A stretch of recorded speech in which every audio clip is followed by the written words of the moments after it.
Hi friends, எல்லாம் நல்லா இருக்கிறீங்களா? ஓம் ஸ்ரீ சாய்ராம். இன்றைக்கி மிகவும் அற்புதமான நாள். வருடத்தின் முதல் கணக்கு தொடங்கக்கூடிய இந்த ஏப்ரல் 1ஆம் தேதி பெண்கள் அனைவரும் நான் சொல்கிற இந்த ஒரே ஒரு பொருளை பயன்படுத்தி பாருங்கள். உங்கள் வீட்டில் மகாலட்சுமியின் அம்சம் நிறையும்.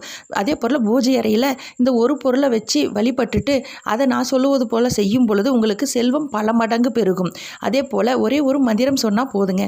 அதுக்கு நீங்கள் ஃபஸ்ட்டு என்ன பண்ணணும்னா, பெண்கள் மஞ்சள் தேய்ச்சி குளிக்கணும். மஞ்சள் தேய்ச்சி குளிச்சுட்டு அதே போல் வீட்டில் நீங்கள் நான் என்ன பூஜை அறையில் வைக்கணும்னு சொல்லியிருந்தேன். ஒரு ஸ்வீட் உங்களால் முடிஞ்சது, ஒரு கேசரி, சக்கரை பொங்கல் செய்யலாம். இல்லைங்க அந்த அளவு செய்ய முடியாதுன்னு சொல்கிறவங்க ஒரு கிளாஸ் பால் காய வச்சாச்சும் பூஜை அறையில் வச்சு வழிபாடு செய்யுங்க.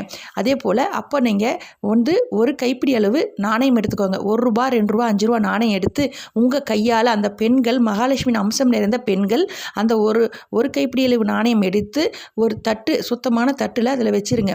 அந்த காசு அதில் கொட்டும் பொழுது அந்த சத்தத்தோடு அப்படி கொட்டும் பொழுது, ஓம் மகாலட்சுமி தாயே போற்றி, இந்த செல்வம் இது போல் பல மடங்கு எனக்கு பெருகணும் அப்படின்னு மனதில் வேண்டிக்கிட்டு நீங்கள் 9 முறை மகாலட்சுமி தாயை போட்டுன்னு சொல்லிக்கிட்டு அதை காசு அதில் வச்சுட்டு நீங்கள் என்ன பண்ணணும்னா, அந்த பாலை நீங்கள் குடிச்சிட்டு வீட்டில் இருக்கவங்க அனைவருக்கும் கொடுங்க.